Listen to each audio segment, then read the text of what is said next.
El testimonio de Jesucristo es el espíritu de la profecía.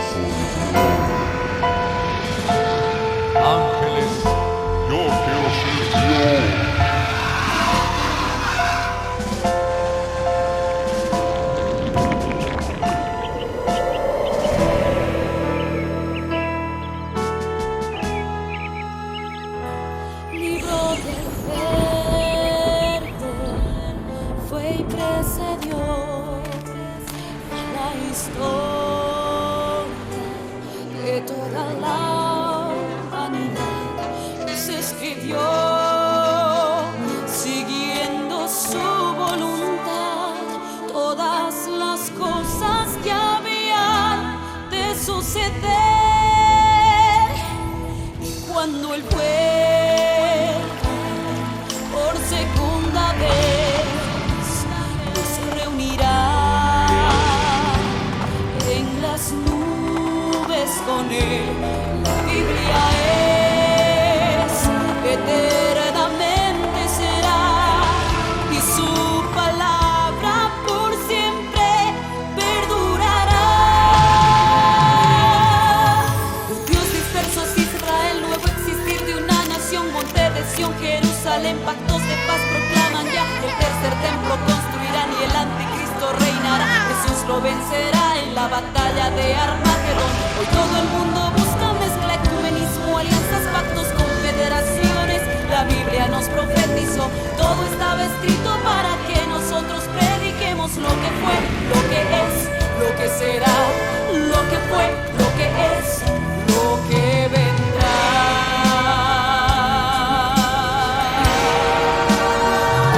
Biblia en tu vida fue y precedió a la historia de toda la humanidad. Se escribió siguiendo su voluntad todas las cosas que habían de suceder. Falsos profetas, falsos cristos, pestes, hambres, terremotos, mar bramando, sediciones, huracanes, alborotos, y la gente se corrompe con el sexo como ha ocurrido en los días de Noé y en los días de Lot. La ciencia se ha aumentado, el microchip bajo la piel está ya listo. Todo el mundo comprará y venderá así. Todo el mundo adorará a la bestia, el anticristo, pero mi Jesús, el Señor, lo vencerá. Mi Jesús, el Señor, lo vencerá. Mi Jesús, el Señor, lo vencerá. Mi Jesús, el Señor, Él reinará. Él reinará.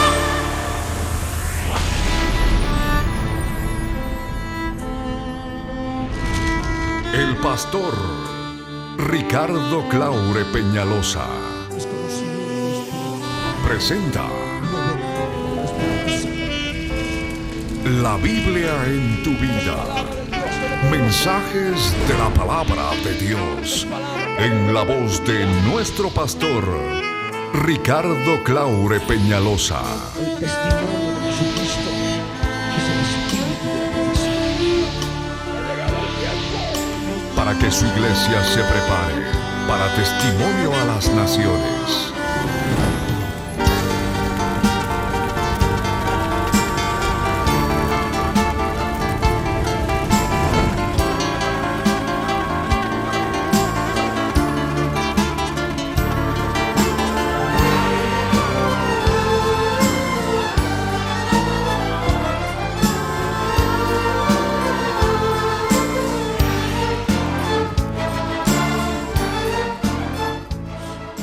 Padre amado, en el nombre de Jesús de Nazaret, subimos a tu presencia, Señor, para darte gracias, Padre, por este día que nos das, y que podemos recibir palabra profética.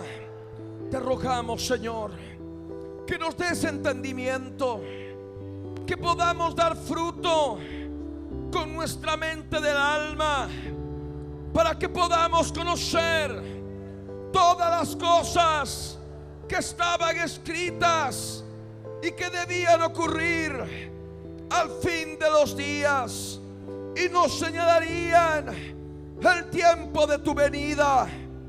Señor amado, ayúdame a ordenar todo.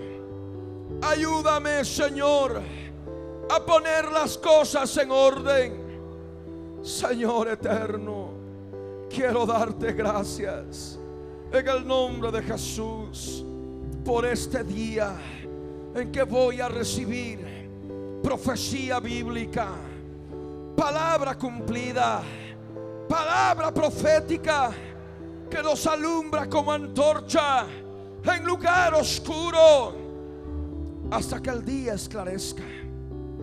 Gracias, Señor. Gracias, papito. Bendito seas por siempre. Y tomamos autoridad sobre toda fuerza espiritual enemiga. Las atamos ahora. Las atamos ahora. Las echamos fuera ahora. Señora, fuera en el nombre de Jesús. Limpia, Señor, este lugar de toda obra de las tinieblas, de toda fuerza espiritual inmunda que resiste a tu palabra. Gracias, Señor. Gracias, mi Rey, en el nombre de Jesús. Gracias, papito. Amén. Amén. Gloria al Rey. Yo les ruego que puedan abrir sus Biblias, primeramente en el libro del profeta Ezequiel.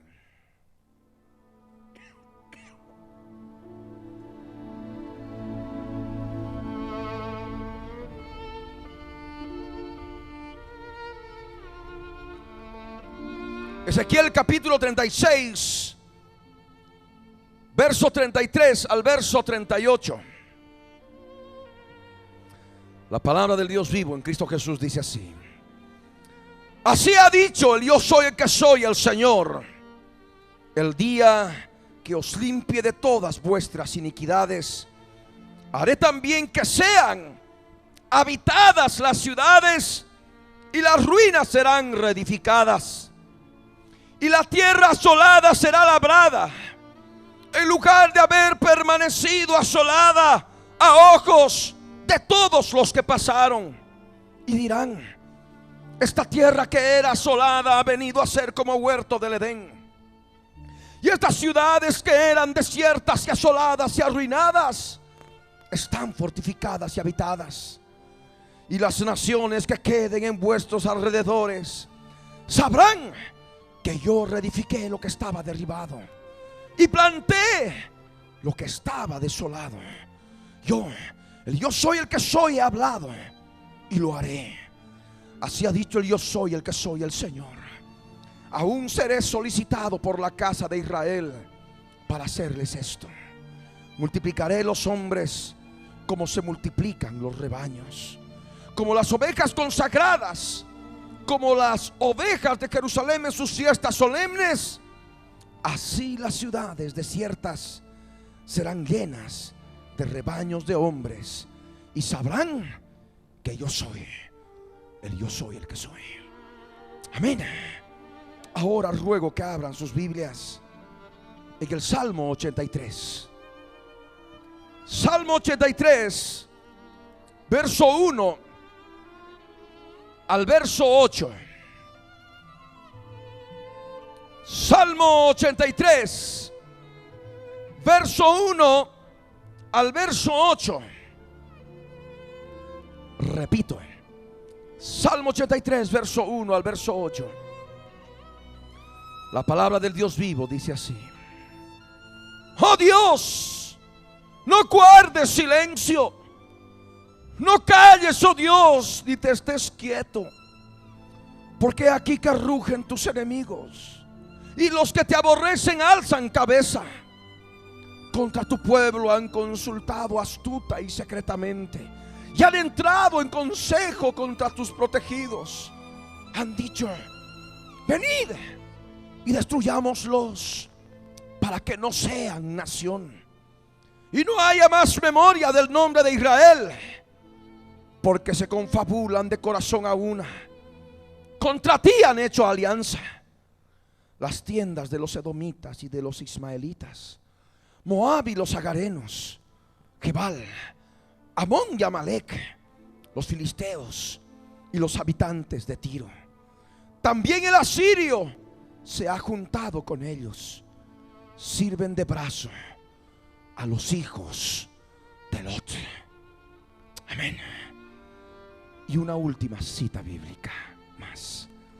Isaías capítulo 19, verso 16 y 17. Isaías 19, verso 16 y 17. La palabra del Dios vivo dice: en aquel día los egipcios serán como mujeres, porque se asombrarán y temerán en la presencia de la mano alta del yo soy el que soy de los ejércitos, que él levantará contra ellos. Y la tierra de Judá será espanto a Egipto. Todo hombre que de ella se acordare temerá por causa del consejo que yo soy el que soy de los ejércitos acordó sobre aquel. Amén. Pueden tomar asiento.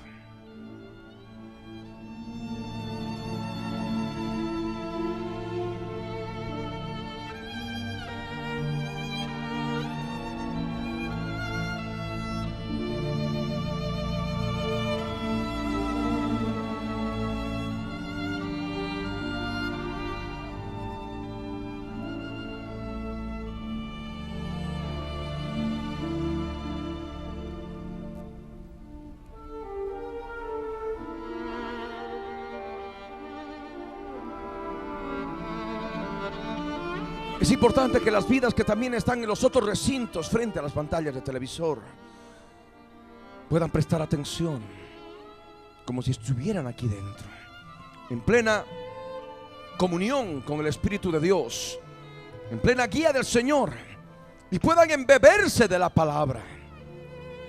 Es importante, sobre todo el día de hoy, en que vamos a hablar de ciudades de Israel, de agricultura de Israel y de las guerras de Israel desde que se formó como nación, que puedan estar en el Espíritu y puedan sumergirse en la pantalla, puedan sumergirse en la palabra, puedan sumergirse en todo lo que vamos a estar compartiendo desde este púlpito en el Espíritu, por cuanto de otra manera les ha de resultar árido, les ha de resultar difícil y no van a poder entender en forma clara.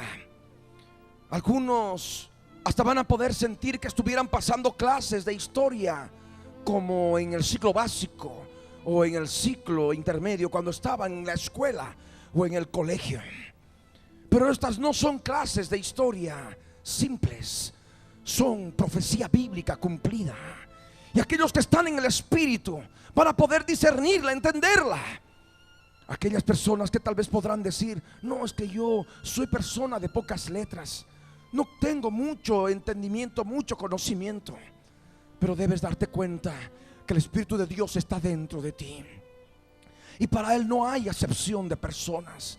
Para Él es lo mismo una persona que esté en el campo o una persona que esté sumergida en el campo de la tecnología. El Dios eterno hace comprender que su palabra es espiritual, y esa palabra, como es espiritual, es discernida espiritualmente de acuerdo al corazón. Amén. Y el corazón de una persona que está en el campo, el corazón de una persona que esté sumergida en la tecnología, en la ciencia y todo aquello, viene a ser lo mismo. El corazón del hombre, el corazón es humano. Amén. Y es de acuerdo al corazón, a la dureza del corazón, que ha de poder entender y comprender la profecía. De otra manera les ha de resultar difícil. Por eso dispón tu corazón, pídele al Señor desde este momento: Señor, hazme entender, Señor, hazme comprender. Quiero experimentar estos detalles de tu palabra, Señor, y poder decir: esto estaba escrito, ahora entiendo. Y en el Espíritu puedas discernir, puedas entender el tiempo profético que estamos viviendo, el fin de los días, para que puedas prepararte a tiempo y no te sorprenda el día del Señor, la gran tribulación, como ladrón en la noche. Porque vendrá como ladrón en la noche para aquellos que están en noche, para aquellos que están en oscuridad, para aquellos que están en tinieblas. Amén. Y tú tienes la profecía bíblica para que te alumbre en estos días finales. De esta manera, con este preámbulo, vamos a poder compartir en este momento un aspecto importante respecto de Israel. Habíamos hablado en la sesión anterior de que Israel tenía que sufrir mucho a través del holocausto judío para poder ser restaurados como nación. Para que Sión pueda ser restaurada, tenía que haber ese incurable quebrantamiento, esa dolorosa llaga, ese azote de adversario cruel, que es justamente lo que vimos en la sesión anterior, con imágenes crudas, con imágenes claras de todo aquello que aconteció en la Segunda Guerra Mundial bajo Hitler, en la Alemania nazi. Pero habíamos visto también claramente aquello que tendría que acontecer en relación a la restauración del pueblo judío, a la restauración de la nación de Israel. Vimos claramente la fundación del Estado de Israel cuando Ben Gurión proclamó la organización del Estado, la fundación del Estado, la fundación de Sion, ese 14 de mayo de 1948. Hemos podido ver esas calles llenas de muchachos y de muchachas jugando en ellas. Hemos podido ver también esas calles de Jerusalén de ancianos, llenas de ancianos, llenos de días, por la multitud de días, llevando bordón en su mano, cumpliéndose la profecía bíblica. Pero es necesario ver también otros detalles respecto de Israel, lo que es Israel en este tiempo. De qué manera aquel lugar que antes era un desierto, todo estaba asolado, todo estaba destruido. Se han edificado ciudades nuevas, se han edificado ciudades sobre ciudades antiguas. Y el Señor manifiesta en su palabra: así ha dicho el yo soy el que soy de los ejércitos. El día que os limpie de todas vuestras iniquidades, haré también que sean habitadas las ciudades y las ruinas sean reedificadas. Tenemos preparado un pequeño documental con imágenes para que puedas ver todo aquello que ha acontecido en Israel respecto de las ciudades. La profecía bíblica nos enseña respecto de Israel al final de los días. Ezequiel capítulo 36 verso 37 nos dice: así ha dicho el yo soy el que soy, el Señor. Aún seré solicitado por la casa de Israel para hacerles esto. Multiplicaré los hombres como se multiplican los rebaños. Y sabemos que hoy en Israel casi 5 millones de personas viven hoy en día en esta nación. La mayoría ha nacido en el país, mientras el resto proviene prácticamente de todos los países del mundo, formando un mosaico de gente de diferentes trasfondos religiosos y culturales. La población judía alcanza más de 4 millones de personas, y los ciudadanos israelíes no judíos, en su mayoría árabes, llegan a un poco más de 800,000. Los estilos de vida oscilan desde lo moderno a lo tradicional, de lo urbano a lo rural y de lo colectivo a lo individual. Ezequiel 36 verso 38 nos enseña: como las ovejas consagradas, como las ovejas de Jerusalén en sus fiestas solemnes, así las ciudades desiertas serán llenas de rebaños de hombres, y sabrán que yo soy el que soy. Y eso es justamente lo que vemos hoy en día. Hay una vida urbana bastante activa dentro del Estado de Israel. Más del 85% de los israelíes viven en centros urbanos. Muchas modernas ciudades que combinan lo antiguo con lo nuevo han sido construidas en sitios conocidos desde la antigüedad. Entre ellas se encuentran Jerusalén, Safed, Beersheba, Tiberíades, Nazaret y Acre, otras como Rehobot, Hadera, Petah, Tikva y Rishon LeZion. Estas comenzaron como asentamientos agrícolas en el periodo anterior al Estado y evolucionaron gradualmente hasta transformarse en pueblos y ciudades. Ezequiel capítulo 36, verso 33 nos dice: Así ha dicho el yo soy el que soy, el Señor. El día que os limpie de todas vuestras iniquidades, haré también que sean habitadas las ciudades y las ruinas serán reedificadas.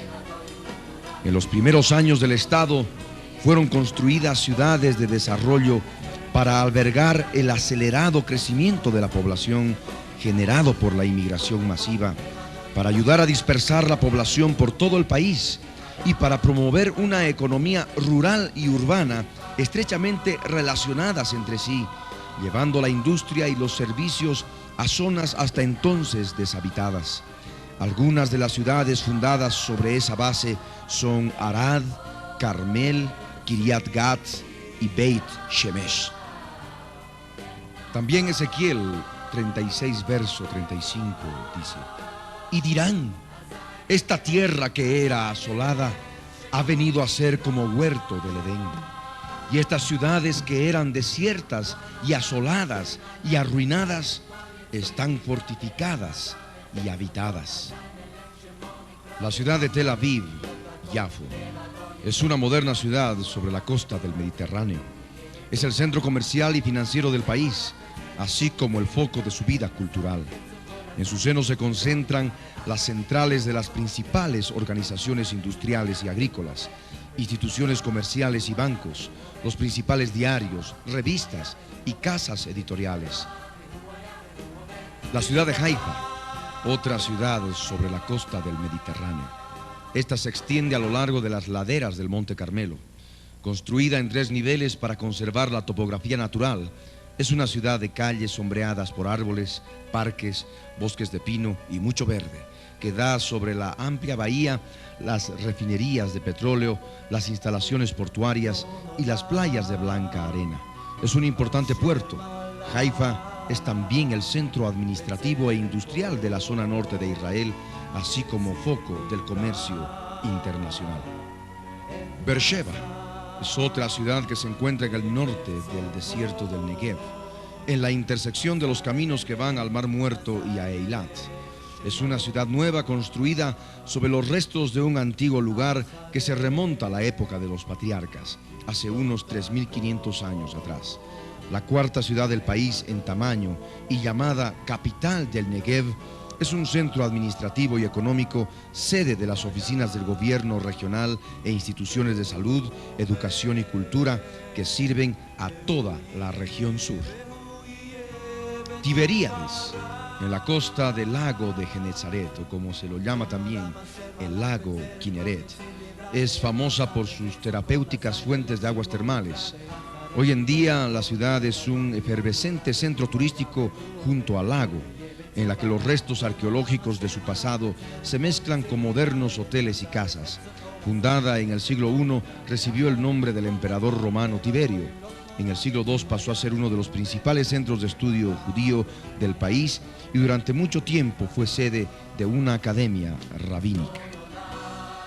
Ezequiel 36, verso 36 dice: Y las naciones que queden en vuestros alrededores sabrán que yo reedifiqué lo que estaba derribado y planté lo que estaba desolado. Yo, el yo soy el que soy, he hablado y lo haré. Otra de las ciudades es Eilat, una ciudad que está al sur de Israel y es su salida al Mar Rojo y al Océano Índico de esta nación. El moderno puerto de la ciudad, construido sobre el lugar en que se supone que estaba el puerto usado en los tiempos del rey Salomón, atiende el comercio del país con África y el lejano oriente. Agradables inviernos cálidos, un impactante escenario submarino, hermosas playas, lujosos hoteles, una zona de libre comercio y el acceso desde Europa por medio de vuelos charter directos han convertido a Eilat en un próspero balneario turístico durante todo el año. Hasta 1949 había solo una hostería para caravanas de camellos en lo que hoy es Eilat. Desde 1956, después de la apertura del Mar Rojo a la navegación israelí, la ciudad se ha desarrollado rápidamente. El profeta Zacarías nos habla de otra ciudad, la ciudad de Jerusalén. Zacarías capítulo 1, verso 17 nos dice: clama aún diciendo, así dice el yo soy el que soy de los ejércitos. Aún rebosarán mis ciudades con la abundancia del bien, y aún consolará el yo soy el que soy a Sión, y escogerá todavía a Jerusalén. Si bien esta palabra se cumplió en parte al retorno del cautiverio del pueblo judío en Babilonia, cuando habían transcurrido ya los 70 años profetizados por Jeremías, pero creemos que esta profecía tiene un doble cumplimiento. Zacarías capítulo 2, verso 1 al verso 5 dice la escritura también respecto de Jerusalén: alcé después mis ojos y miré, y he aquí un varón que tenía en su mano un cordel de medir. Y le dije, ¿a dónde vas? Y él me respondió, a medir a Jerusalén para ver cuánta es su anchura y cuánta su longitud. Y he aquí salía aquel ángel que hablaba conmigo, y otro ángel le salió al encuentro y le dijo, corre, habla a este joven diciendo, sin muros será habitada Jerusalén a causa de la multitud de hombres y de ganado en medio de ella. Yo seré para ella, dice el yo soy el que soy, muro de fuego en derredor, y para gloria estaré en medio de ella. Hoy Jerusalén está situada en los montes de Judea. Es la capital de Israel, la sede del gobierno y el centro histórico, espiritual y nacional del pueblo judío, desde que el rey David la convirtió en capital de su reino hace aproximadamente 3000 años, esto por mandato del Dios de Israel. Hasta 1860, Jerusalén era una ciudad amurallada formada por 4 barrios: el judío, el barrio musulmán, el armenio y el cristiano. A partir de 1875 aproximadamente, la población judía pasó a ser la mayoría y empezó a establecer nuevos barrios fuera de las murallas, que formaron el núcleo de la moderna Jerusalén. Y esto estaba profetizado por Zacarías. Bajo la administración del mandato británico, entre 1918 y 1948, Jerusalén continuó su transformación de un descuidado pueblo provinciano del Imperio Otomano a una floreciente metrópoli con muchos nuevos barrios, cada uno de los cuales refleja el carácter del grupo particular que lo habita. A consecuencia de la embestida árabe contra el recién creado Estado de Israel, la ciudad fue dividida en 2 partes en 1949. Y durante 19 años, muros de hormigón y alambradas de púas separaron una mitad de la ciudad de la otra. Como resultado de la guerra lanzada contra Israel en 1967, Jerusalén fue reunificada como estaba profetizado. Siendo hoy en día la mayor municipalidad del país, Jerusalén es una mezcla de culturas y nacionalidades, de gente y de barrios, de lo antiguo y lo moderno, de lo religioso y lo secular, de estudio y de artes. Su moderna arquitectura, amplios parques y suburbios en expansión reafirman la profecía de Zacarías cuando claramente nos enseña: sin muros será habitada Jerusalén a causa de la multitud de hombres y de ganado en medio de ella.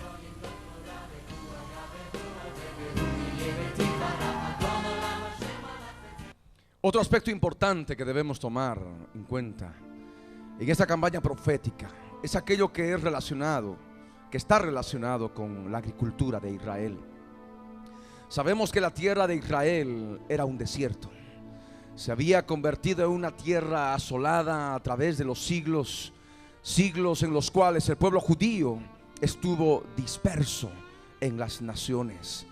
Pero tendría que venir el fin de los días en que los montes de Israel, la tierra de Israel, tendría que ser preparada para poder recibir al pueblo que empezaría a llegar a oleadas al final de los días a la tierra de Israel.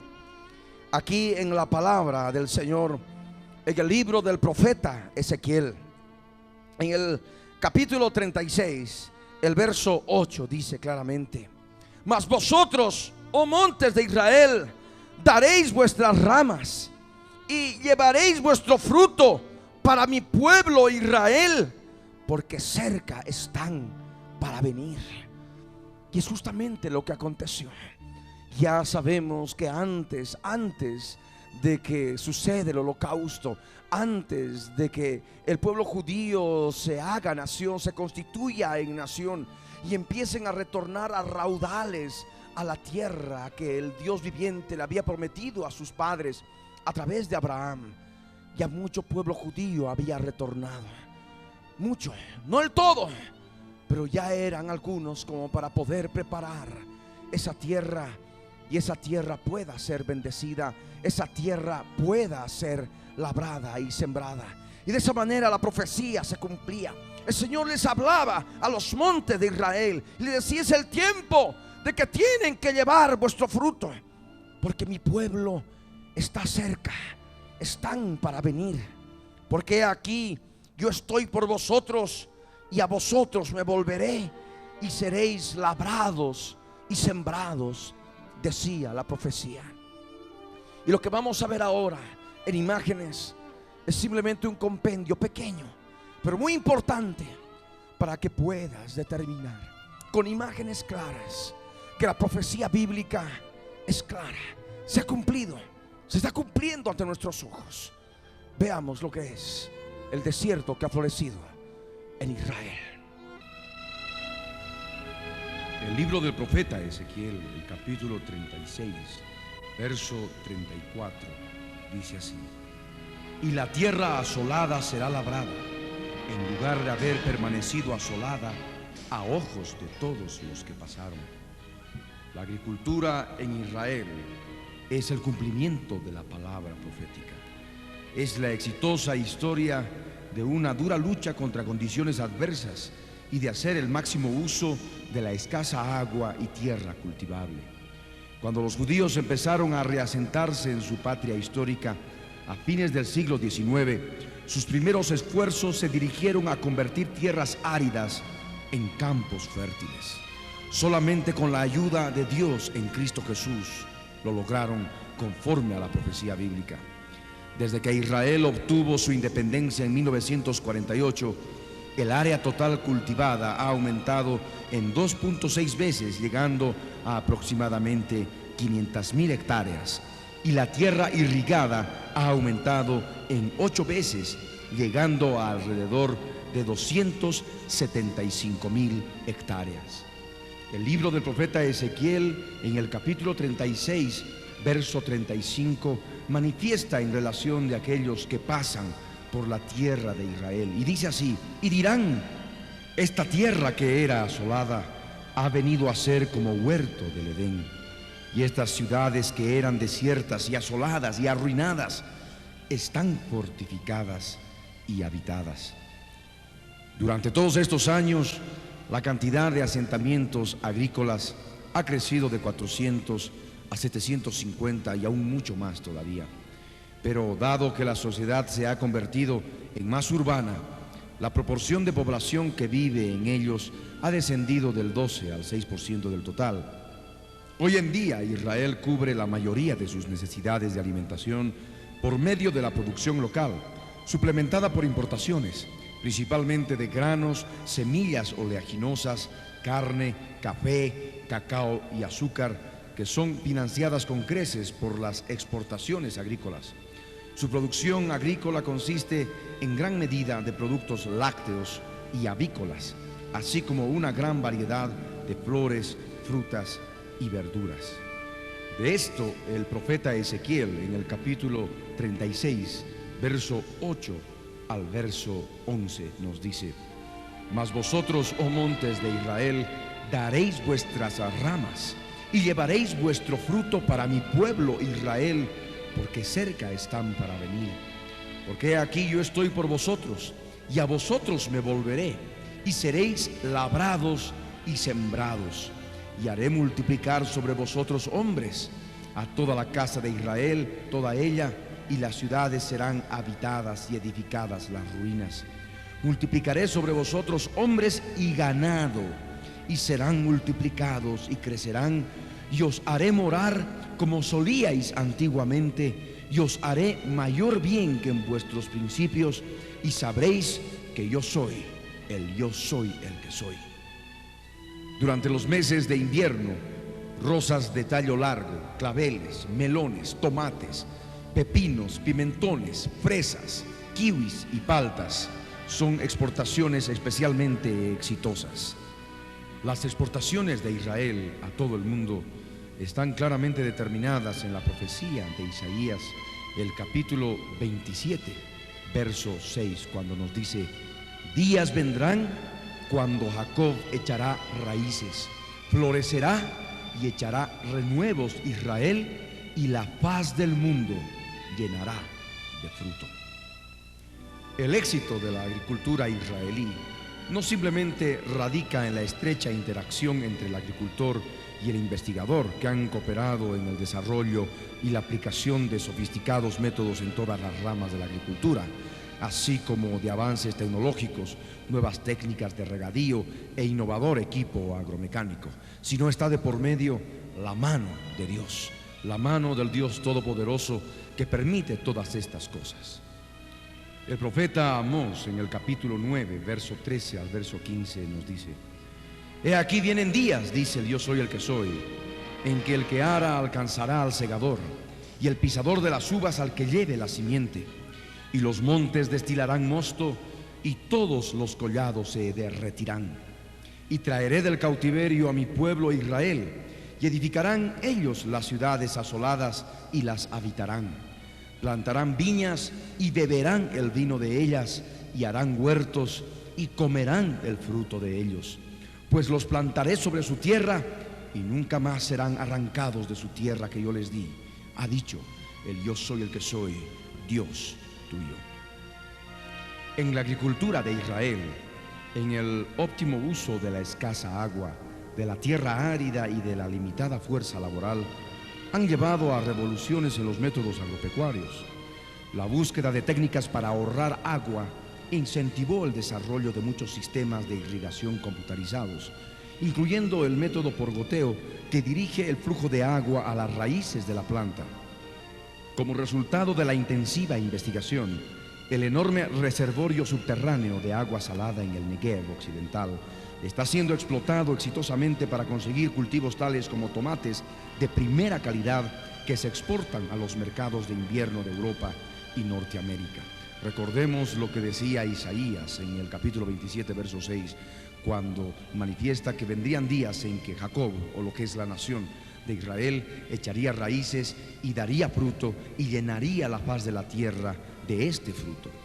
Otro desarrollo implica el tratamiento electromagnético del agua para mejorar la salud animal y los campos de cultivo.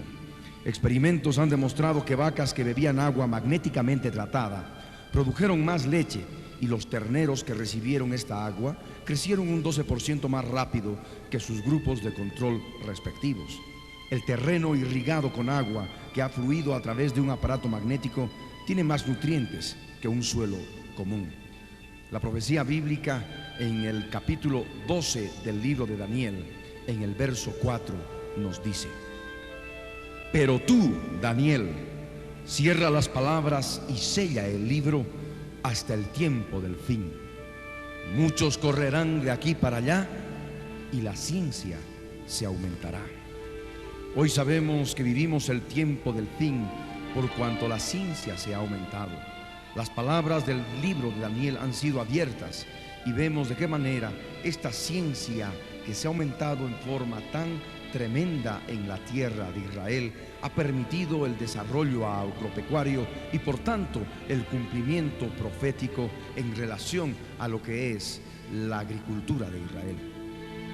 La investigación y desarrollo de científicos israelíes han determinado que una vez calentado a 1000 grados centígrados, un suelo desarrollado en Israel, que consiste en una sustancia denominada vermiculita, se convierte en un material bien ventilado y puede mantener muchas veces su propio peso en humedad. La mezcla de esta sustancia con 1 o 2 partes del suelo local ha producido promisorios resultados. Las cosechas de tomates han aumentado en un 30% y los pepinos en un 45% sobre los grupos de control en el experimento.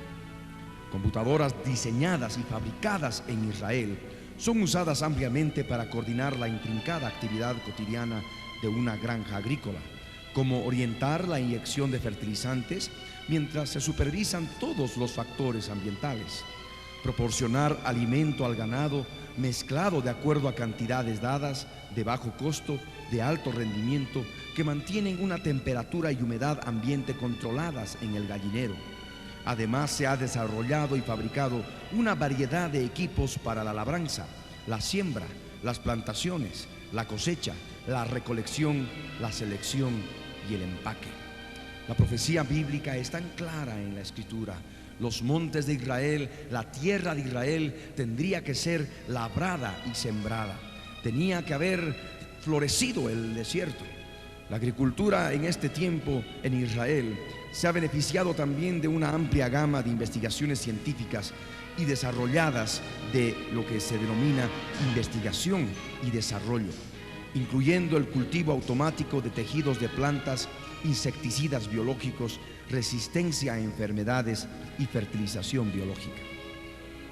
El profeta Isaías en el capítulo 35, verso 1 y verso 2 dice: se alegrarán el desierto y la soledad, el yermo se gozará y florecerá como la rosa, florecerá profusamente y también se alegrará y cantará con júbilo. La gloria del Líbano le será dada, la hermosura del Carmelo y de Sarón. Ellos verán la gloria del yo soy el que soy, la hermosura del Dios nuestro. Gloria al Rey. De esta manera hemos podido ver en este día lo que es la agricultura de Israel. Aquel desierto que ha florecido y hoy es como un huerto del Edén, como dice la palabra profética. Pero también tenemos que ver otro detalle importante relacionado con Israel, nuestro reloj profético del fin de los días, lo que es el proceso de guerras. Y de esta manera, en esta sesión entramos a ver, a estudiar este aspecto muy importante en la profecía bíblica y lo que hemos denominado Israel, proceso de guerras, basado en el Salmo 83, verso 1 al verso 8. La palabra del Dios vivo en el Salmo 83, en el verso 1 nos dice: oh Dios, no guardes silencio, no calles, oh Dios, ni te estés quieto. El pueblo de Israel había estado retornando de la dispersión. Ya desde acabada la guerra en 1945 hasta 1948 estaban restringidos por las fuerzas británicas. No podían retornar muchos judíos a la tierra de Israel. Pero ya a partir del 14 de mayo de 1948, cuando se constituyeron en nación, are met together in solemn assembly today, the day of termination of the British mandate for Palestine, we hereby proclaim the establishment of the Jewish state in Palestine, to be called Medinat Yisrael, the state of Israel. Empezaron a volver a raudales, pero es en aquel instante, en aquel momento, al día siguiente prácticamente, las naciones enemigas, las naciones árabes formadas por egipcios, por sirios, por libaneses, por jordanos, por palestinos y también por iraquíes, se pusieron de acuerdo para destruir a la nación de Israel, para que no sean nación. El pueblo judío temía un nuevo holocausto. El pueblo judío estaba temeroso. El pueblo judío sabía que era muy fácil poder exterminarlos apenas ellos estaban constituyéndose en nación.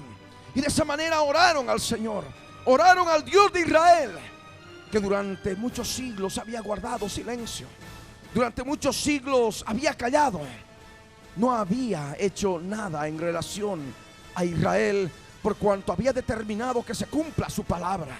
Ellos tenían que estar bajo castigo, tenían que pagar conforme a las iniquidades y a todo aquello que habían quebrantado conforme a la ley de Moisés. habían roto la palabra de Dios, no la habían tomado en cuenta. Y Dios había hablado a través de Moisés que serían dispersados por todas las naciones y que allí tendrían que sufrir enfermedades, tendrían que ser vejados y ultrajados por sus enemigos hasta llegar al fin de los días, en que tendría que darse ese holocausto para que luego nuevamente puedan ser nación. Pero en base a esta palabra, el Señor tenía que escuchar la oración de su pueblo. Al fin de los días, apenas se hayan constituido en nación, apenas haya reverdecido la nación de Israel como nación, como estado, como Sión, el Dios viviente ya no iba a guardar silencio. El Dios de Israel ya no iba a callar. El Dios de Israel no se iba a quedar quieto. Y es por ello que conforme a su voluntad está escrita esta palabra, para que el pueblo judío ore al fin de los días. Y seguramente que lo hizo así. Oh Dios, no guardes silencio, no calles, oh Dios, ni te estés quieto. El verso 2 del Salmo 83 nos dice: porque he aquí que rugen tus enemigos y los que te aborrecen alzan cabeza. Ya a partir de ese momento que se constituyeron en nación, empezaron a rugir los tanques, empezaron a rugir los aviones, empezaron a rugir los armamentos de guerra de las naciones vecinas, las naciones enemigas, para destruir a la naciente nación, a la naciente nación de Sión. Estaban con el propósito de exterminarlos. Había el peligro de un nuevo holocausto. La palabra manifiesta que aquellos que aborrecen al Dios de Israel habían alzado su cabeza contra su pueblo. Y ahí claramente podemos ver imágenes de aquella guerra, imágenes de aquel conjunto de guerras, porque son 4 las guerras que tuvo que soportar Israel en todo ese proceso contra sus enemigos árabes. Los árabes que odian al Dios de Israel, odian al Dios de Sión. Y dice la palabra, por eso, los que te aborrecen alzan cabeza. Cuando aborrecen al pueblo de Dios, cuando aborrecen al pueblo judío, están aborreciendo al Dios del pueblo judío, al Dios del pueblo de Israel. Y ese Dios tiene un nombre: es el Dios de Israel, es el yo soy el que soy. La palabra nos habla en el verso 3, en el Salmo 83 verso 3 dice: contra tu pueblo han consultado astuta y secretamente, y han entrado en consejo contra tus protegidos. Ellos se pusieron de acuerdo, ellos consultaron en forma astuta. Ellos ya estaban preparados para que en caso de que se diera la fundación del Estado de Israel, ya tenía que declararse la guerra a esa nueva nación, a ese nuevo Estado. Todos estaban de acuerdo: sirios, palestinos, egipcios, jordanos, libaneses, hasta los iraquíes. Habían consultado astuta y secretamente, habían entrado en consejo contra los protegidos de Dios. Y eso no lo hicieron solamente en 1948, lo hicieron también en 1956, lo hicieron en 1967, lo hicieron también en 1973.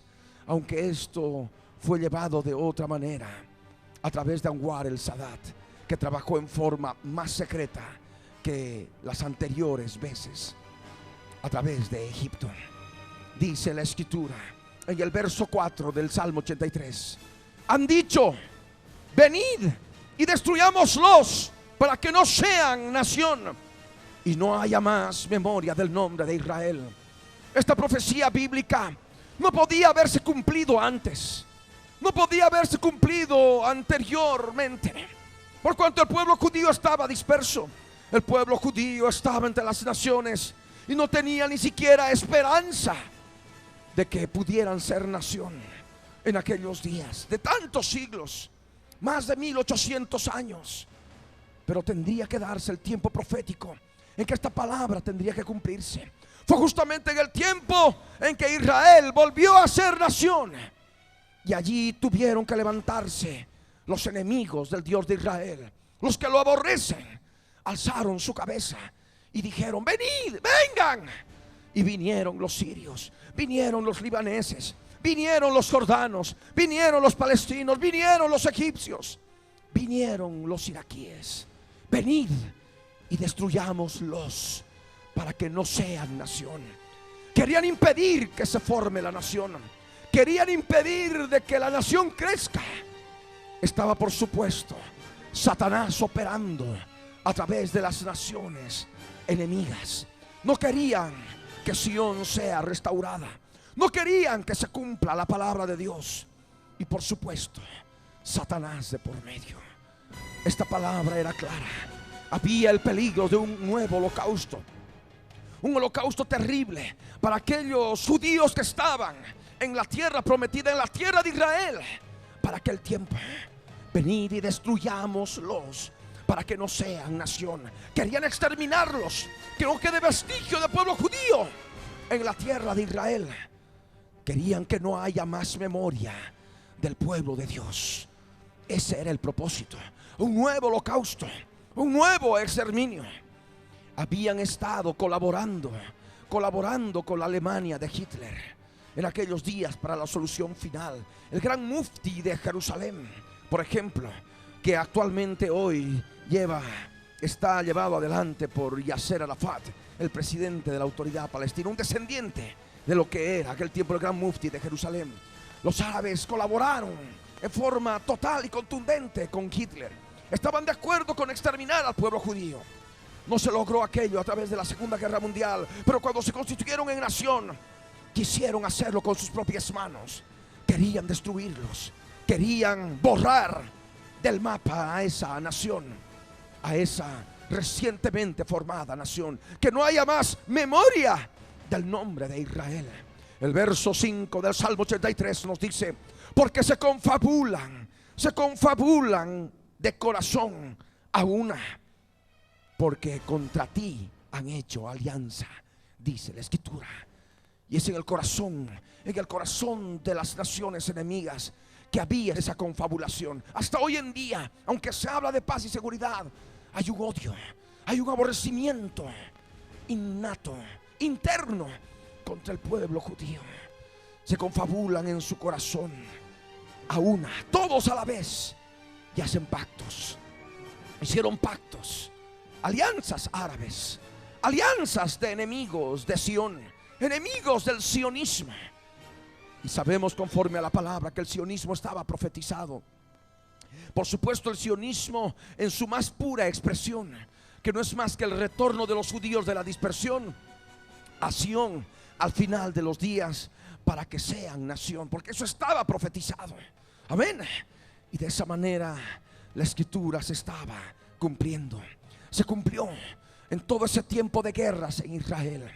Y aquí en la Escritura, en el Salmo 83, en el verso 6, en el verso 7 y el verso 8, justamente nos determina a las naciones bíblicas, que corresponden a nombres de naciones actuales que participarían al final de los días para impedir que Israel sea nuevamente nación. Y de esto en el Salmo 83, en el verso 6, 7 y 8 nos dice: las tiendas de los edomitas y de los ismaelitas, Moab y los agarenos, Gebal, Amón y Amalek, los filisteos y los habitantes de Tiro. También el asirio se ha juntado con ellos, sirven de brazo a los hijos de Lot. Los edomitas son justamente los que ocupaban Edom. Y Edom en este tiempo es un lugar que figura todavía en los mapas actuales de la actual nación de Jordania. Allí podemos ver en Jordania a los edomitas, pero también en la Escritura nos habla de los ismaelitas. Sabemos que Ismael era hijo de Abraham. Abraham que tuvo relaciones con la esclava egipcia, con Agar. Y de ese fruto nació Ismael. Ismael a su vez se casó con una egipcia como su madre. Y los ismaelitas justamente dan una relación de todo lo que es en este tiempo los pueblos beduinos y también lo que son los árabes en general, en especial los egipcios. Inclusive en Egipto en este tiempo hay una ciudad que se llama Ismailía, en honor a Ismael.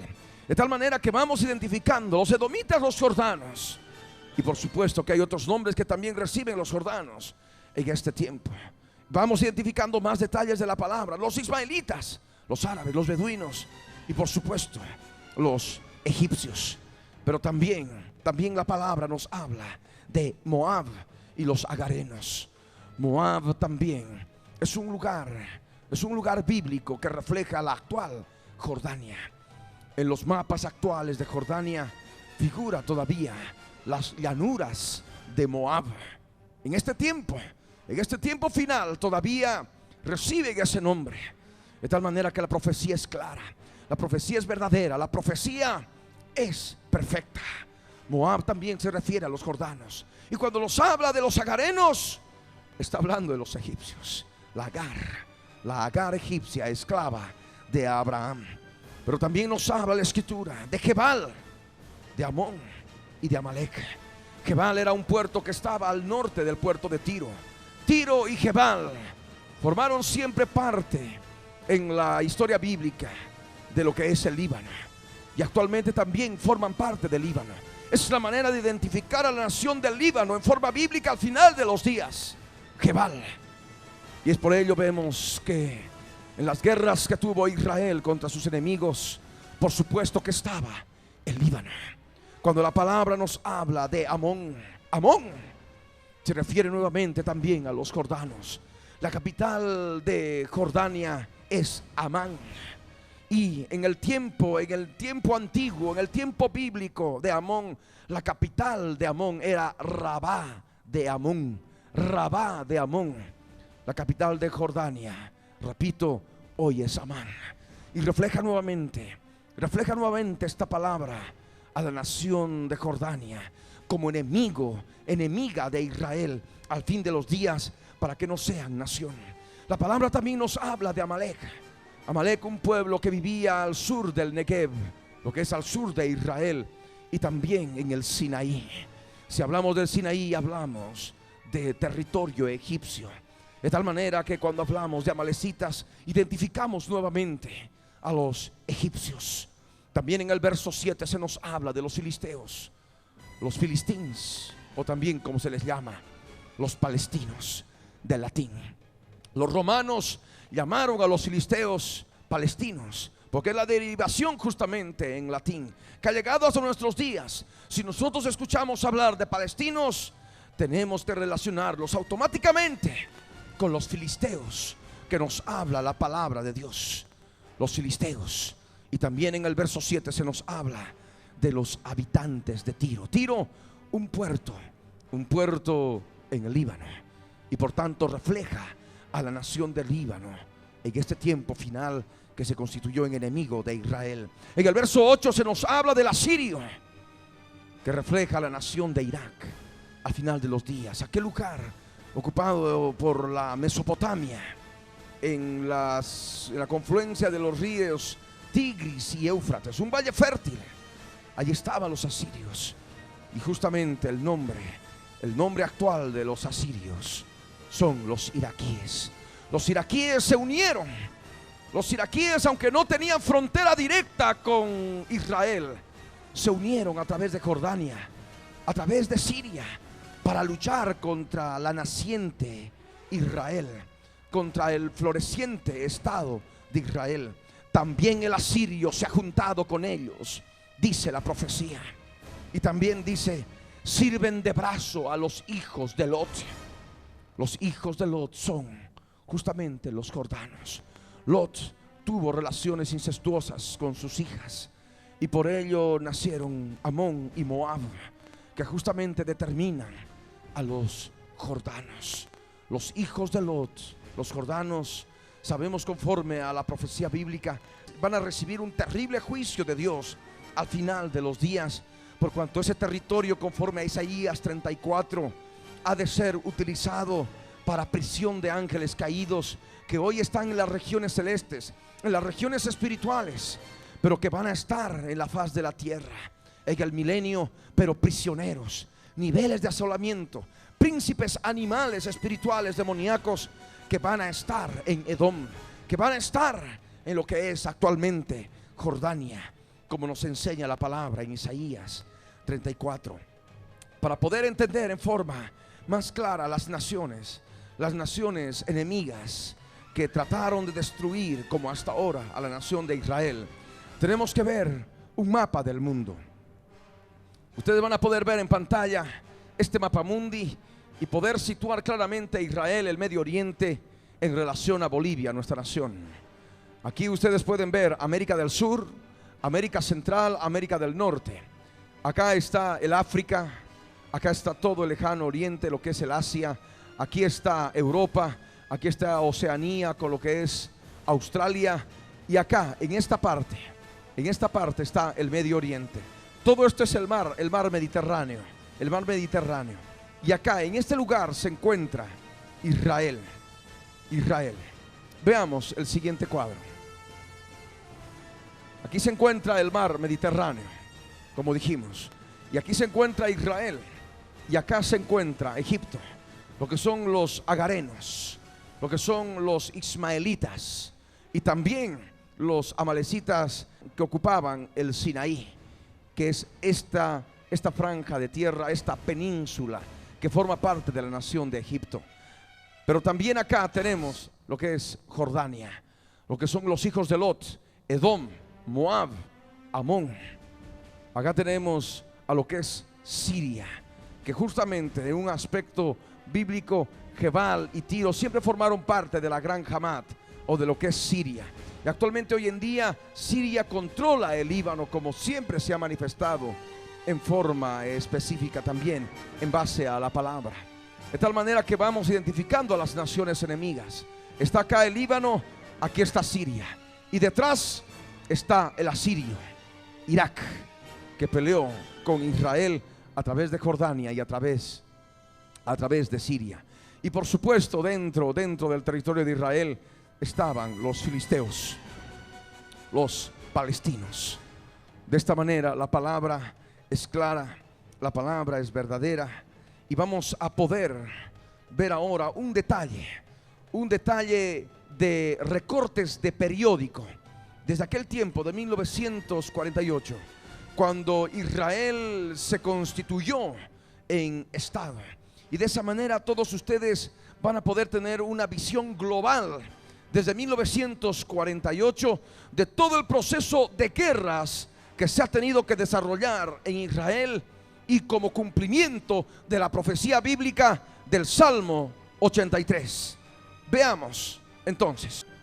Ahí ustedes ven, mayo de 1948, este anuncio de periódico en castellano dice: se funda el Estado de Israel. Y ahí están los fundadores del Estado de Israel. Aquí está Ben Gurión y aquí está la fotografía de Teodoro Herzl, el fundador del sionismo mundial, que justamente determinaba de que todo el pueblo judío que estaba en la dispersión en las naciones tenía que volver a Sion para constituirse en nación al final de los días. Veamos otros recortes. 1948, mayo, Jerusalén sitiada. Fuerzas egipcias se acercan a Tel Aviv. Allí estaban los agarenos, allí estaban los ismaelitas, estaban los amalecitas, estaban los árabes. Ahora hemos preparado claramente un documental que les ha de ayudar a comprender lo que fue esa primera guerra, lo que hemos denominado guerra de la independencia, que se desarrolló entre 1948 y 1949, tiempo en el cual el pueblo judío se hizo respetar por las naciones enemigas. Un pequeño puñado de judíos se hizo respetar con millones de árabes enemigos que quisieron destruirlos. Y esto lo hicieron porque Dios no había guardado silencio, Dios no había callado. Dios había empezado a cuidar de su pueblo, a sus protegidos.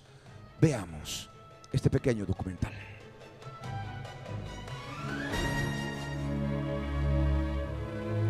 La guerra de la independencia.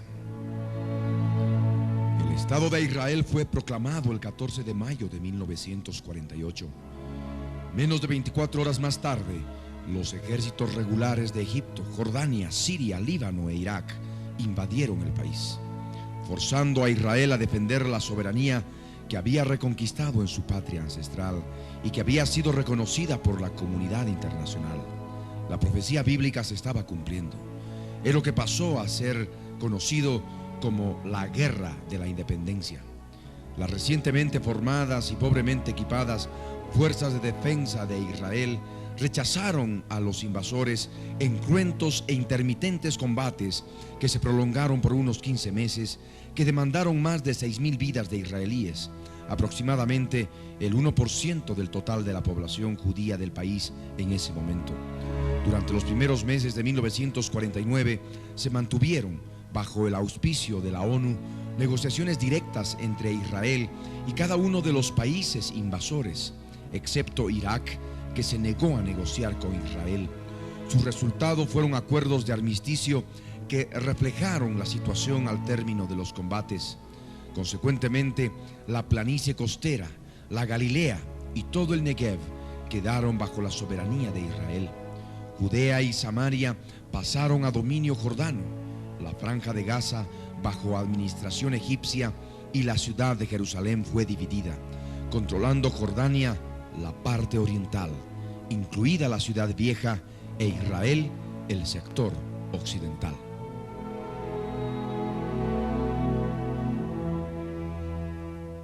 Vemos también otros detalles de periódicos que nos dan un aspecto importante para el conocimiento de la historia profética en relación al proceso de guerras profetizado en la Biblia en el Salmo 83, verso 1 al verso 8. Sigamos. 1949. Acuerdos de alto el fuego con Egipto y el Líbano. El mismo año, primeras elecciones. Ben Gurión forma gobierno. Chaim Weizmann, presidente. 1949, se inicia la operación Alfombra Mágica para traer judíos del Yemen para que retornen a la tierra de Israel. Y se firma el acuerdo de alto el fuego con Jordania, los hijos de Lot, Edom, Moab, Amón. Sigamos. 1949, también Siria suscribe el acuerdo de alto el fuego. Israel es admitido en la ONU, 1949. Jerusalén, proclamada capital del Estado de Israel, 1949. 1953, la Unión Soviética rompe las relaciones con Israel. 1954, Nasser, nuevo dirigente de Egipto. 1956, abril, Egipto, Siria e Israel en estado de alerta. 1956, Nasser nacionaliza el canal de Suez. Incidentes mortales en la frontera jordana. Represalias de Tzahal. Tzahal es el nombre hebreo del ejército de Israel. Tzahal conquista el Sinaí, 1956. Las grandes potencias contra Israel piden la retirada inmediata, 1956. De esta manera hemos podido ver en recortes de periódico lo que se ha denominado en base a la historia la campaña del Sinaí. Veamos este documental que ha de poder ampliarles este conocimiento de la profecía bíblica respecto de Israel al fin de los días. La campaña del Sinaí. La profecía bíblica del Salmo 83 tenía que cumplirse. Durante los primeros 30 años de la existencia del Estado de Israel, de 1948 a 1978, Israel sostuvo una lucha constante y a veces vertiginosa por su existencia. Se comprobó que el armisticio no valía nada. En el curso de sus primeros 7 años, más de 1.300 israelíes murieron durante las incursiones árabes, y los ataques israelíes de represalia contra las bases terroristas fueron cada vez más severos. El 20 de julio de 1951 fue asesinado el rey Abdullah de Jordania, el último de los moderados árabes. El 23 de julio de 1952, una junta militar derrocó a la monarquía egipcia, lo cual a su vez condujo el 25 de febrero de 1954 a la dictadura populista de Gamal Abdel Nasser, consagrada a la destrucción de Israel. Stalin había roto relaciones con Israel en febrero de 1953, un mes antes de su muerte. A partir de septiembre de 1955, con la firma del acuerdo de armas egipcio-checo, el bloque soviético comenzó a suministrar una cantidad cada vez más elevada de armas modernas a las fuerzas árabes. Con la seguridad que le aportaba este nuevo aliado, el presidente Nasser trazó un plan que apuntaba a estrangular y destruir a Israel.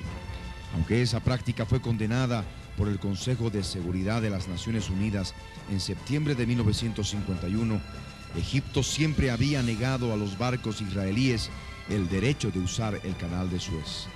Desde 1956, Nasser les negó también el acceso al Golfo de Aqaba. En abril, firmó un pacto militar con Arabia Saudita y Yemen. En julio se apoderó del canal de Suez y el 25 de octubre creó un mando militar unificado con Jordania y Siria. Como sintió que el lazo se cerraba alrededor de su cuello, Israel lanzó un ataque preventivo el 29 de octubre y envió paracaidistas que se apoderaron del paso de Mitla en el Sinaí. Durante la breve guerra que siguió y con la alianza de las fuerzas anglo-francesas que desembarcaron en la zona del canal, Israel conquistó la totalidad del Sinaí, se apoderó de Gaza, acabó con las actividades de los Fedayín y abrió la ruta marina a Aqaba. La guerra del Sinaí demostró la capacidad de Israel para defender su seguridad, incluso contra las nuevas armas soviéticas, aunque su significado militar se vio desvalorizado por la participación anglo-francesa. El acuerdo que siguió a la suspensión de los combates tampoco fue concluyente.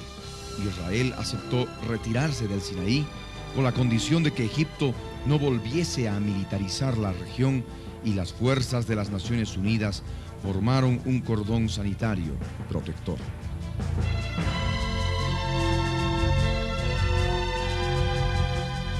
De esta manera vemos con detalle lo que fue la Segunda Guerra, la campaña del Sinaí.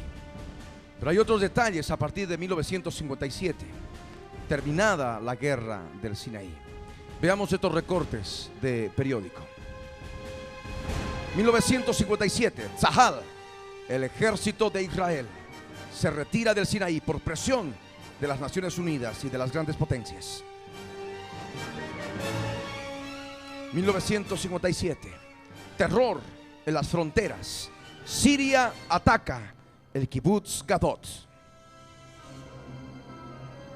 1958, Israel y Egipto confederadas.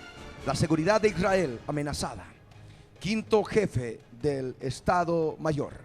Gran tensión ante el desfile de Tzahal en Jerusalén. 1959, estado de casi guerra por un error en un ejercicio de movilización. Egipto confisca productos israelíes en el canal de Suez. 1960, Israel reconoce haber construido un reactor de energía atómica. 1961, llegan los primeros aviones Mirage franceses. Nos vamos a 1966. Israel Siria aumenta la tensión en la frontera norte. 1967, se acercaba ya la guerra de los 6 días. 6 aviones MiG sirios, MiG por tanto, aviones producidos en la Unión Soviética y dados a Siria para destruir a Israel por los rusos. 6 MiG sirios derribados en un combate en el norte, por supuesto por Israel. Mayo de 1967, Oriente Medio se alista para la guerra. 1967, Gobierno de Unidad Nacional, Moshe Dayan, ministro de Defensa. 1967, último esfuerzo francés por evitar una guerra total. Guerra. Cientos de aviones de combate enemigos destruidos. Aviones sirios atacan en el norte. Fuerte bombardeo en Jerusalén y Haifa. La ciudad vieja rodeada. Calquilla y Ramala capturadas. Gaza se rinde. Tzahal se dirige al canal. 1967. El muro occidental, dice, es nuestro. Habían llegado al monte del templo. Habían recuperado el lugar más santo para los judíos. Ese muro occidental, esas ruinas que quedaban de lo que fue el segundo templo. Y allí se daban las bases para que en el futuro, como ahora, ya se reconstruya el tercer templo judío que nos habla la Escritura, lugar donde el cual el anticristo ha de poner su trono y se ha de hacer adorar como Dios, haciéndose pasar por Dios. Sigamos. 1967, Tzahal, el ejército de Israel, toma Sharm el Sheikh en Egipto. Fuerzas blindadas cruzan desde el frente sur al norte. Tzahal llega a las alturas del Golán, en territorio sirio. 1967, Jerusalén vuelve a la normalidad. Había pasado ya la guerra. Quneitra capturada. Alto el fuego en el norte. 200,000 personas visitan el muro occidental en un día. Fotografía de Moshe Dayan al centro. Se evacúan las casas junto al muro occidental. Y hemos preparado un video referente a este evento profético. La guerra de los 6 días, fundamentada en el Salmo 83, verso 1 al verso 8. Veamos. Guerra de los 6 días, 1967. Aunque insatisfactorio, el arreglo de la campaña del Sinaí duró una década, pero las incursiones y el terrorismo continuaron. También Siria fue armada por el bloque soviético. En 1967, Nasser, que había reorganizado y equipado nuevamente a sus fuerzas, decidió realizar otro intento. El 15 de mayo militarizó otra vez el Sinaí y trasladó allí 100,000 hombres y fuerzas blindadas, al mismo tiempo que ordenaba la salida de las tropas de las Naciones Unidas, que acataron la orden. El 22 de mayo bloqueó de nuevo Aqaba, cerrando los estrechos de Tirán a la navegación israelí. 8 días después se ajustó el Dogal, pues el rey Hussein de Jordania firmó un acuerdo militar en el Cairo. El mismo día las fuerzas iraquíes ocuparon posiciones en Jordania, de modo que el 5 de junio los israelíes volvieron a sentirse obligados a lanzar un ataque preventivo. Esa mañana destruyeron prácticamente en tierra toda la fuerza aérea egipcia. Jordania y Siria juzgaron mal el éxito de Israel y entraron en la guerra del lado de Egipto. Como respuesta, Israel se sintió en libertad de eliminar lo que para ella eran las peores anomalías dejadas por la guerra de la independencia. El 7 de junio los israelíes se apoderaron de la ciudad de Jerusalén y de ese modo consiguieron que Jerusalén entera fuese su capital. Al fin del día siguiente, Israel había ocupado toda Cisjordania. Durante los 2 días posteriores, tomó por asalto los altos del Golán en Siria y fijó posiciones a solo 48 kilómetros de Damasco. Al mismo tiempo volvió a ocupar todo el Sinaí. Como resultado de la guerra de los 6 días, por primera vez Israel había conseguido fronteras defendibles, así como la capital y una porción destacada de su herencia histórica.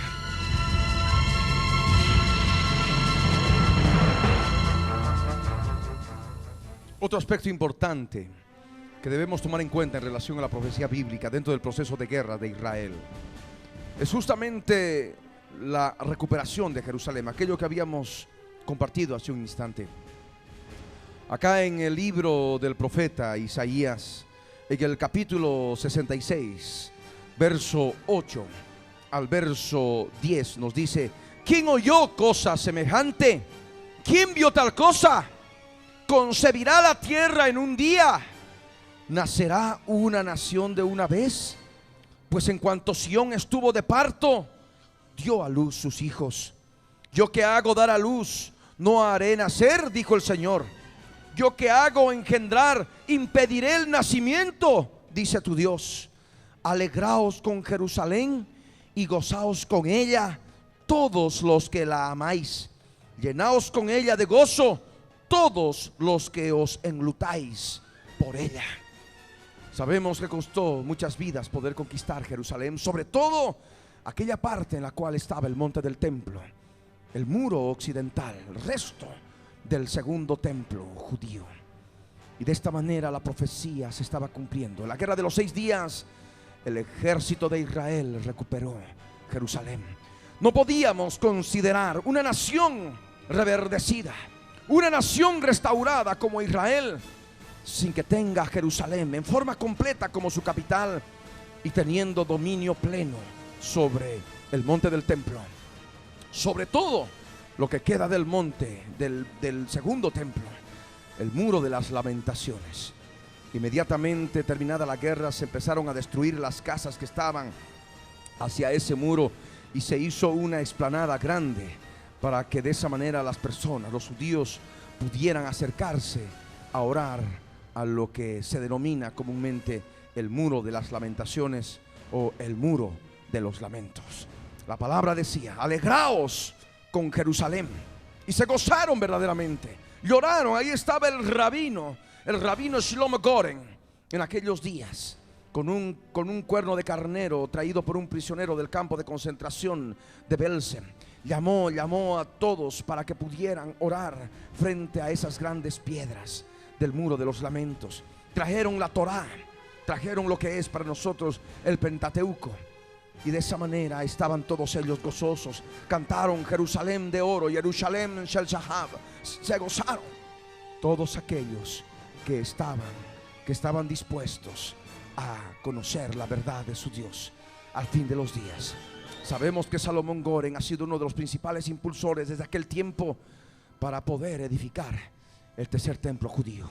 Y hay muchos como él ahora que están impulsando este detalle y forman parte de un partido político, el partido político Shas, que está claramente controlado dentro de la organización de ese partido en Israel por el Consejo de los Sabios de la Ley, formado por judíos sacerdotes levitas, judíos sacerdotes ultraortodoxos, que en comunicación con instituciones como el Instituto del Templo en Jerusalén, Israel, van promoviendo todo aquello que ha de ser necesario para edificar el tercer templo judío. Las yeshivas, las escuelas para sacerdotes, donde hay cerca de 67,000 estudiantes preparados para oficiar en lo que ha de ser dentro de poco tiempo el tercer templo judío. Si hablamos de reconstrucción del tercer templo, tenemos que hablar de Jerusalén. Si hablamos de Jerusalén, tenemos que hablar de la reconquista de la ciudad de Jerusalén al fin de los días. Veamos este video.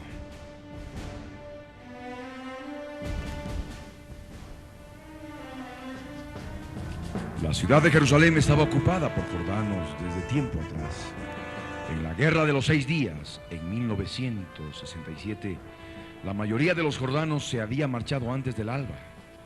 Y cuando los paracaidistas israelíes de Mordecai y Gur se desplazaron hacia el sur para ocupar el distrito de El Tur y el Monte de los Olivos, solo encontraron una resistencia dispersa. Así, una vez que estas zonas quedaron aseguradas y bloqueada la carretera Jerusalén-Jericó, Gur reunió sus fuerzas para un ataque sobre la ciudad vieja de Jerusalén partiendo del este, es decir, desde el Monte de los Olivos al oriente de Jerusalén. Con los primeros calores del sol mediterráneo, un batallón de paracaidistas siguió a una sección de Shermans por la carretera de Jericó hacia la puerta de San Esteban, conocida por los israelíes como la Puerta de León. Allí tuvieron alto para lo que iba a ser el asalto final, mientras se abría fuego de mortero contra el barrio musulmán cerca de la puerta y los cañones sin retroceso bombardeaban los baluartes. Desde su semioruga, hablando con voz emocionada por el intercomunicador, Mordecai Gur anunció: estamos a punto de tomar el monte del templo. Esta es una tarea histórica. El pueblo judío está orando por nuestra victoria. Todo Israel la espera. Os deseo mucha suerte. Entonces, rugiendo hacia la puerta de San Esteban, el vehículo de Gur penetró en la ciudad vieja. La puerta claveteada había sido alcanzada por un proyectil y se derrumbó al pasar el jefe israelí. Gur torció a la izquierda y se dirigió al monte del templo, con sus paracaidistas corriendo detrás de él. Hay unos 150 metros desde la puerta de San Esteban a la majestuosa mezquita de la cúpula de la roca. Los soldados de Israel cubrieron la distancia en minutos, haciendo quiebros entre los viejos pinos y olivos que cubrían la cresta del monte Moriah, el monte del templo. Mientras corrían, les silbaban las balas disparadas por los legionarios árabes que guarnecían una posición detrás de la mezquita Al-Aqsa. Pero el único batallón que quedaba de tropas jordanas se había escapado por una brecha del anillo israelí, mientras los paracaidistas se agrupaban para el ataque. Los primeros paracaidistas llegaron al Muro de las Lamentaciones a las 10:15 de la mañana. Poco después, el gobernador de lo que había sido el Jerusalén árabe se acercaba a Gur en la plaza del templo. Las tropas jordanas habían partido, declaró, y la resistencia cesaría. Entre tanto, los paracaidistas se aseguraban de que no habría más tiroteo. Al desplegarse en abanico para registrar y ocupar la ciudad vieja de Jerusalén, los altavoces convocaban a los supervivientes para que salieran de sus refugios y se rindieran. Pero todavía silbaban las balas cuando el rabino jefe del ejército de Israel, general de brigada, Shlomo Goren, llegaba al muro para dirigir la oración de una arrobada reunión de paracaidistas sudorosos y ministros del gobierno, con los pergaminos de la ley en la mano izquierda y un cuerno de carnero traído a Israel por un internado en el campo de concentración alemán de Belsen en la derecha. El rabino tocó solemnemente una llamada al regocijo. Para muchos israelíes no importaría ahora si la guerra no progresara más, porque este acto para ellos significaba una victoria completa. Lo que estaba ocurriendo en el Sinaí era más sensacional y, ciertamente, mucho más importante desde el punto de vista militar que la captura de la ciudad santa. Pero el Muro de las Lamentaciones había simbolizado las esperanzas nacionales judías por espacio de 1897 años. Gur resumió la actitud de los israelíes cuando, de pie ante las grandes piedras, dijo: ninguno de nosotros ha visto nunca en vida o ha hecho algo tan grande como lo que él ha realizado hoy. El general Dayan figuraba entre las primeras personalidades de Israel que contemplaron las viejas piedras del segundo templo. A su lado, los soldados, con fusiles o bazucas al brazo, permanecían con la cabeza inclinada, como pronunciando una plegaria intransigente, hemos vuelto al más sagrado de nuestros santuarios para jamás apartarnos de él.